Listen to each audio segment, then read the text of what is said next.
11 వచ్చిన చదవండి. నీ యవనమును బట్టి ఎవడును నిన్ను తృణీకరింపనీయకుము. అర్థమైందండి? పలానా అమ్మాయి ఉంది, అసలు ఆ అమ్మాయి మంచిది కాదు అని ఆ యవనాన్ని బట్టి తృణీకరించబడకుండా చూసుకోవాలి. అర్థమవుతుందమ్మా? పాట పాడున్నప్పుడు పాట పాడాలి. అయ్యగారు చెప్పినప్పుడు వాము పాడమనగానే పాడట్లేదు అనకూడదు. ఎందుకంటే పెద్దలకి లోబడి ఉండాలి. అదే బోధించడం అంటే, నేర్చుకోవటం అంటే అదే. కష్టమే. ఇప్పుడు నాకు పాట పాడటం కూడా చాలా ఇబ్బందిగా ఉంది, గొంతు పోయినటువంటి పరిస్థితిలో ఉంది. దైవజనులు పాటకి ఇచ్చారు.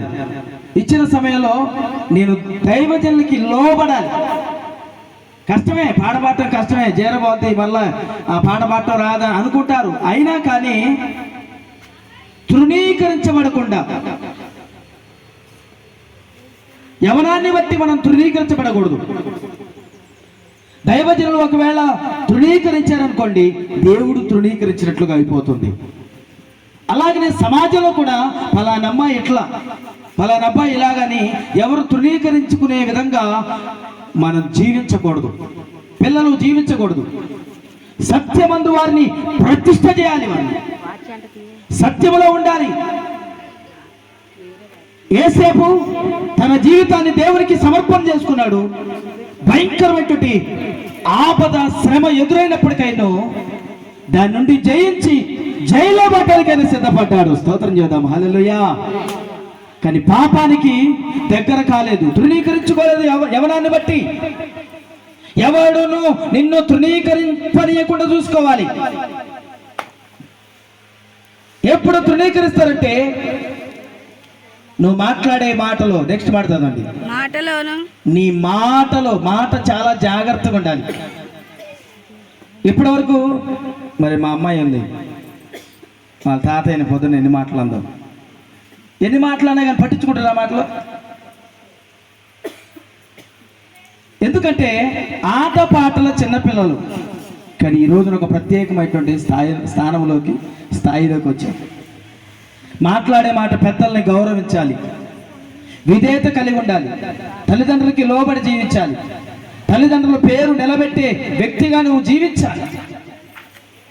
అంటే మాట్లాడే మాటలు, ఎందుకంటే నాకు గ్రీటింగ్స్గా ఇచ్చారంటే కొన్ని మాటలు చెప్పి నేను ముగిస్తాను. లోతులకు వెళ్తే చాలా ఉంటుంది. మాటలో చాలా జాగ్రత్తగా ఏ మాట పడితే ఆ మాట మాట్లాడకూడదు. పెద్దలను చిన్నలను గుర్తించి గ్రహించి మంచి మంచి మాటలు నేర్చుకోవాలి. అవి ఎలాంటి మాటలు అంటే యెహోవా యందు భయభక్తులు నేర్పించేటువంటి మాటలు పలకాలి. రెండో మాట ప్రవర్తన నేను చూస్తే అర్థమైంది. మంచి పాటలు ఉంది, మంచి ప్రార్థన ఉంది, మరి వస్తుంది. నీ ప్రార్థన మీదనే నీ భక్తం ఆపడుతుంది. నెక్స్ట్ మాట ప్రేమలో చూపించే విధాలు కూడా. తండ్రి తల్లి అంటే కోపం. ఇద్దరిని ప్రేమించాలి, రక్త ప్రేమించాలి, దైవజనులను ప్రేమించాలి, వచ్చిన వారందరినీ ప్రేమించాలి. నీ ప్రవర్తన బట్టి నీ ఇంటికి వచ్చినప్పుడు చక్కని ఆతిథ్యం ఇచ్చి, ఏది ఇస్తావో, చిన్నదేస్తావో పెద్దదేస్తావో, మాటలను అంటే ప్రవర్తనలో తేలిపోతుంది. కనుక నీ ప్రవర్తనలో చాలా జాగ్రత్తగా ఉండాలి. ప్రవర్తన బట్టి నిన్ను తృణీకరింపనీయకుండా చూసుకోవాలి. ప్రేమలో నిన్ను తృణీకరింపనీయకుండా చూసుకోవాలి. ఎఫెసు సంఘంతో దేవుడు ఏం చెప్తున్నాడంటే, మొదటినటువంటి ప్రేమ నీకు లేదట. ఏ ప్రేమ లేదు? మొదట్లో మీరు బాగానే ఉన్నారు. అసలు మీరు ఎటువంటి సంఘం అంటే సత్యానికి స్తంభం అనేటువంటి సంఘం. కానీ అపోస్తులు కాక తాము అపోస్తులమని చెప్పుకునేటువంటి వారిని కూడా మీరు ఖండించేవారు. ఇంత ప్రేమ కలిగి మొదట్లో మీరు చాలా ప్రేమ కలిగి ఉన్నారు, కానీ ఇప్పుడు ఆ ప్రేమ లేదు. అయినా మేమేదో ఒకటి తప్పు ఒకటి మాపవలసింది. అదేంటంటే మొదట ఉన్నటువంటి ప్రేమ లేదన్నాడు.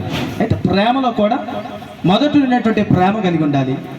ప్రవర్తన కూడా అలాగా కలిగి, ఆ ప్రవర్తన